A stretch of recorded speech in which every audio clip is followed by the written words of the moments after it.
Hello दोस्तों, तो ये देखिए मैं कहीं के लिए तैयार क्या हूँ, कहीं हूँ। तो आप लोग देख सकते हैं मेरे गेटअप से कि मैं कहाँ हूँ। तो बता दूँ मैं शादी में हूँ। तो मैं शादी में गई हुई थी। तो आज मैं बता मुझे 2 जगह शादी में जाना था। तो पहले मैंने सोचा कि क्यों ना दूर वाली शादी में हो जाऊँ, क्योंकि पता नहीं ये है मेरे मैके पक्ष की शादी। तो मैं वहाँ गई थी। आप लोग समझते हो कि मैके पक्ष की शादी होती है तो कितना मतलब इंजॉय करना होता है, क्योंकि वहाँ ना सिर में पल्लू होता है और आप मस्ती करे रहो बस।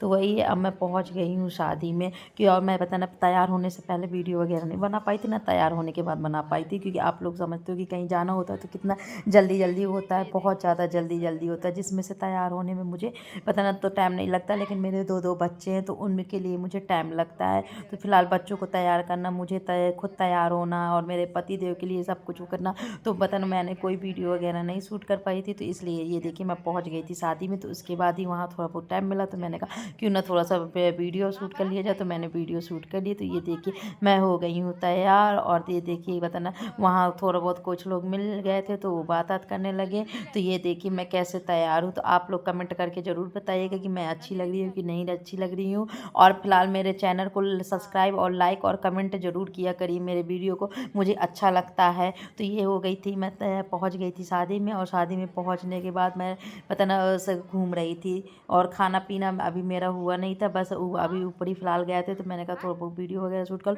और यहाँ भी मतलब मेरा ससुराली का थोड़ा बहुत रिलेटिव हो गया, क्योंकि जो अभी बताना शादी थी वो मेरी दीदी की बताना बेटी की थी, रिलेटिव थी। तो बताना मौसी की दीदी की बेटी की थी। तो मैं वहीं गई हुई थी। तो वहाँ जहाँ भी शादी हो रही थी तो लड़के वाले मेरे मम्मी ससुराल तरफ के थे, तो वहाँ भी मुझे पर्दा करना पड़ा। तो वहाँ फिलहाल अभी कोई नहीं था, तो मैं थोड़ा बहुत की हुई थी। और मुझे ससुराल की शादी में भी जाना था, तो इसलिए वहाँ भी मुझे पर्दा करना था। तो मैं पहले से ऐसा गेटअप बना के आई थी कि मुझे पर्दा वगैरह करने में कोई दिक्कत ना हो जाए, कि कहीं ससुराल वगैरह के उसमें भी जाना हो तो दिक्कत ना हो जाए। तो मैं पहले से इसी तरह में तैयार होकर आई थी कि मुझे पता घूंघट करने में कोई प्रॉब्लम ना हो। तो ये देखिए सारे लोग बैठे हुए थे और मैं बना रही थी वीडियो। तो ये मैं पता ना मिल गई थी मेरी दीदी की बहू, तो मेरी पता ना मौसी की लड़की की बहू है ये। तो ये देखिए ये रहती हैं ये रहती है बाहर, और इसकी मैं लगती हूँ सास। तो ये मुझे बताना बातें कर रही थी। और ये मैं बताना मेरी दीदी की बेटी भी आ गई थी, क्योंकि दीदी लोग भी आ गए थे, तो वो लोग अलग आए थे, मैं अलग। और ये पहुंच गए थे हम बताना दुल्हन के पास। तो ये थी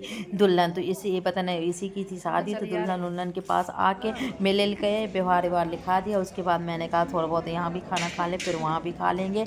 तो मैंने खाना शुरू कर दिया और सब लोग देखिए बैठे हैं और खाना खा रहे हैं। तो खाना बताना होता है ना, हैवी कपड़े पहन लो ना तो थोड़ा सा दिक्कतें आती हैं। तो इसलिए मतलब मैंने बैठ के खाना, और इस पता मेरा बेटा इतना अच्छा था कि फ़िलहाल वो मुझे खाना वगैरह लगा के दे रहा था। और मेरा बेटा लाता जा रहा था बढ़िया, मैं बैठ के आराम से खा रही थी। तो मैंने कहा खाऊं पीऊं और यहाँ से निकल लूँ, क्योंकि यहाँ से निकलने के बाद मुझे तो दूसरी शादी में भी जाना था। तो टाइम थोड़ा सा ज़्यादा हो जाता है, तो दिक्कत होती है बच्चों को लेके। तो मैं भी खा रही थी और मेरी बिटिया रानी भी आ गई, मेरा बेटा आ गया। मेरा बेटा मुझे खाना सर्व कर रहा था। तो मेरे बेटे ने खाना ना खा लिया है, मैंने भी खाना खा लिया और हम लोग फिर से पहुँच गए ऊपर जयमाल स्टेज के पास। तो ये मेरी भाभी हैं जो कि बागेश्वर में रहती हैं।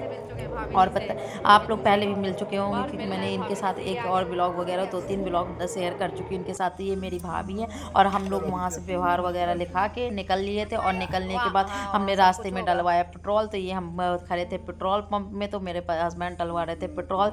तो मैं बताना थोड़ा सा खड़ी हुई थी, क्योंकि रास्ते में तो कहीं मैं वीडियो शूट कर नहीं पाई थी, क्योंकि बहुत अंधेरा हो जाता था और रास्ते में थोड़ा सा बच्चे भी साथ में रहते थे, दिक्कतें होती है। तो ये मेरे पति ने पेट्रोल वगैरह डाला लिया और पैसे वगैरह दे दिया, हम लोग निकल लिया। और आप पता ना इतनी शादियाँ थी कि बहुत ज़्यादा शादियाँ थी और ये पहुँच गई हूँ मैं अपने ससुराल पक्ष की शादी में। तो ये देखिए सारी मेरी देरानियाँ जेठानियाँ कैसे घूंघट करे हुए बैठी हैं, और मैंने भी घूंघट थोड़ा ज़्यादा कर लिया। तो ये हमारी सारी देवरानी जेठानियाँ आप लोग देख भी चुके होंगे, मेहंदी फंक्शन में हम लोग सब थे। तो सब ससुराल के थे, तो सब सासें वगैरह बैठी थी, तो सब लोग घोड़े हुए थे। और वहाँ आ गई थी बारात, तो बारात आ गई थी और हम लोग बताना कि घूंघट करना था। तो हम लोग जाके एक तरफ बैठ गए थे। हम लोग मतलब मैके में हो तो चाहे जहाँ घूमते फिरते रहो, लेकिन बताना ससुराल में होता है कि चलो एक तरफ ओढ़ के बैठ जाओ, वो ज़्यादा अच्छा होता है। क्योंकि एक तो भारी के लहंगे वगैरह पहन लो तो एक बार में चलना भी मुश्किल होता है, और फिर घूंघट डाल के। तो हो रहा था वहाँ पर टीका द्वारचार, जो कि हमारे यहाँ द्वारचार बोलते हैं और टीका बोलते हैं। तो ये देखिए हो रहा था टीका और द्वारचार, और कुछ लेडीजें जाने भी लगी थी और कुछ बताना जयमाल के स्टेज के लिए बैठने जा रही थी। तो ये हो रहा था बताना वहाँ पर द्वारचार। तो देखिए कि सब लोग पता न ले रही थी उनकी मतलब मेरी ननद की जो जो ननद लगती हैं तो उनकी पता न बुआ वगैरह ले रही थी कलश। तो ये आप लोग देखेंगे कि कलश तो पर हमारे यहाँ तो द्वारचार ऐसा होता है। आप लोग बताइए कि आपके यहाँ द्वारचार टीका कैसा होता है। हमारे यहाँ तो बुआएँ कलश लेती हैं। बुआ अगर बुआ नहीं है तो बुआ की बेटियाँ या फिर बुआ की बहुएँ कलश लेती हैं, और छोटा छोटा सा नहीं, बहुत बड़ा सा कलश मैं भी एक बार ले चुकी हूँ, और मैं जानती हूँ कि लेने में कितनी दिक्कत होती है। तो पता नहीं यहाँ बार बार चेंज कर रही थी कलश, क्योंकि एक लोग ले नहीं पा रही थी तो बार बार चेंज कर रही थी कलश लेने के लिए। तो पता ना मैं भी एक बार ले चुकी हूँ, तो मैं समझती हूँ कि कितना हाथ दर्द होने लगता है, सिर दर्द होने लगता है, लेकिन अच्छा भी लगता है कलश वगैरह लेना, अच्छा भी लगता है। तो अभी तो फ़िलहाल अब हम लोग के यहाँ भी कम हो गया। पहले तो पता नहीं जो भी हम लोग की सयानी बुआ वगैरह थी तो वो काफ़ी बड़े बड़े मतलब इस तरह के कलश ले देती थी। कलश क्या इन्हें कसाड़ी बोलते हैं हमारे यहाँ, आपके यहाँ क्या बोलते हैं आप लोग कमेंट करिएगा। तो अब हो गया है द्वारचार होने के बाद ये पता ना हो गई है जयमाल की तैयारी। तो अब पता ना मेरी ननद नानी निकल जा रही हैं जयमाल के लिए। तो ये देखिए जा रही हैं जयमाल के लिए। तो जयमाल के आसपास लड़कियां हैं सब, उनकी बहनें वगैरह, और हम लोग बहुएं थे तो हम लोग चुपचाप एक ही थे बैठे हुए थे। और कि बताना बहुओं का ज़्यादा अच्छा भी नहीं लगता, और घूंघट करे तो और भी बताना दिक्कत ही होती है। तो हम सब एक तरफ बैठे थे। तो ये जा रही है आप बताना जयमाल के लिए। तो आप लोग बताइएगा कि इनका जयमाल कैसा। मुझे तो उसकी एंट्री अच्छी लगी, जयमाल की एंट्री भी अच्छी लगी, और जयमाल डालने का तरीका भी अच्छा लगा कि भगवान पीछे से बढ़िया अच्छे से आगे देखिएगा, अच्छे से शंकर जी की बताना एक बताना बड़ी सी प्रतिमा उसके सामने जयमाल डालना बहुत ही अच्छा लगा मुझे। मैंने पहली बार इस तरह मतलब देखा था अपने उसमें कि शंकर जी के पास भगवान मतलब भगवान शंकर जी के सामने किसी ने जयमाल डाला हो। तो देखिएगा कि कितना अच्छा जयमाल का लुक लग रहा है। तो ये जा रही है पता ना लड़की जयमाल के लिए। और आप लोग समझते हो कि शादी जब होती है ना, जब हम लोग की भी शादी हुई थी तो फिलहाल इतना ज़्यादा कुछ नहीं चलता था बस थोड़ा बहुत नॉर्मल। लेकिन अब बताना जितनी महंगाई जितना वो तो उतनी ज़्यादा शादियों में वैरायटी खाने की और बताना स्टेज वगैरह सब डिफरेंट होने लगा है। तो ऐसे ही बताना इसमें भी था थोड़ा सा डिफरेंट जब स्टेज वगैरह था। तो मुझे तो अच्छा लगा फिलहाल स्टेज वगैरह उनका बताना क्या। लेकिन बताना थोड़ा सा दिक्कतें भी थी क्योंकि सामने से लेडीज बैठी थी तो वो दिख नहीं रहा था। फिर लेकिन मैंने किसी तरह ये वीडियो वगैरह कैचअप किया और किसी तरह कुछ कैचअप किया, कुछ यहाँ वहाँ से लिया। तो ये हो रहा था बताना।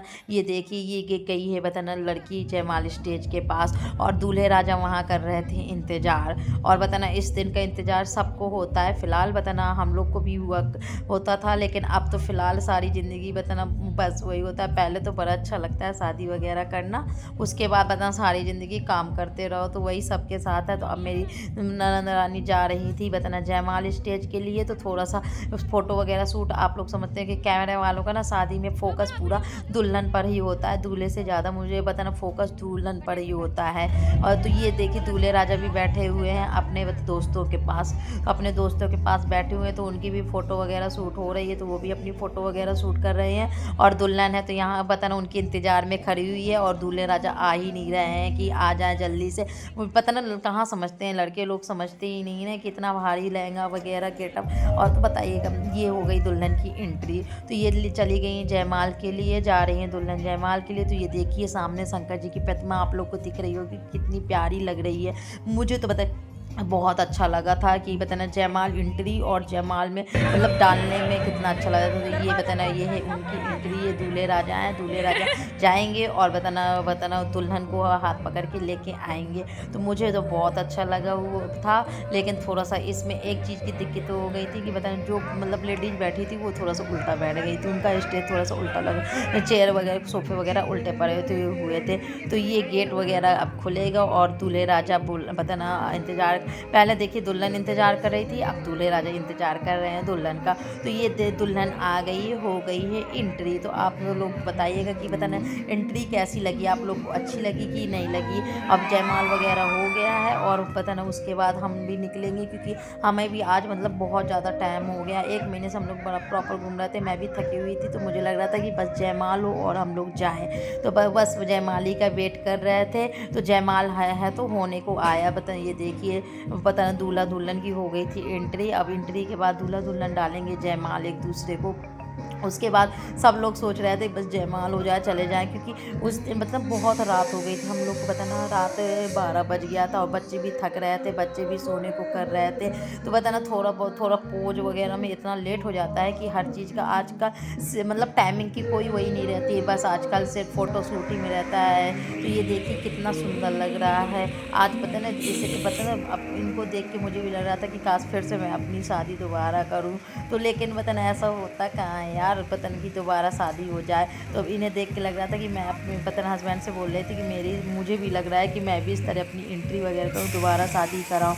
तो पता नहीं दूल्हा दुल्हन अभी वहाँ को जा रहे थे। अब इसके बाद देखिए कि जयमाल मतलब कितना अच्छा जयमाल वगैरह हुआ था। तो ये पता ना उसके बाद जयमाल वगैरह हो गया, मैं खाने लगी थी खाना। और खाने में फ़िलहाल मैं वहाँ से खा आई थी, तो ज़्यादा कुछ मैंने खाया नहीं था। थोड़ी बहुत सी पता नहीं जो था अच्छा तो वही खा रही थी, तो थोड़ा-सा सोचा टिक्की वगैरह खा लूँ। तो टिक्की वगैरह खाई थी, उसके बाद आइसक्रीम खाई और रसमलाई खाई, जिसमें से मुझे रसमलाई सबसे अच्छी लगी थी। और ये मेरी एक फ्रेंड है जो कि पता नहीं बहुत मतलब पुरानी भी है और मुझे शादी में फ्रेंड भी है, रिलेटिव भी है, मतलब सब कुछ है। तो हमें मिल गई थी, तो थोड़ा-सा मैंने उसके साथ भी वीडियो शूट किया। उसके बाद हम लोग लौट आए और ये देखिए हमारी चिल्ड्रन पार्टी भरी हुई है मेरी बताना गाड़ी में, क्योंकि बताना आ रहे थे तो बताना कुछ लोग मिल गए तो कहते थोड़ा-सा इनको भी बैठा लो, तो मैंने कहा ठीक है चलो। तो ये हमारे साथ जा रही थी चिल्ड्रन पार्टी। आपको मेरा वीडियो अच्छा लगा तो लाइक और सब्सक्राइब कमेंट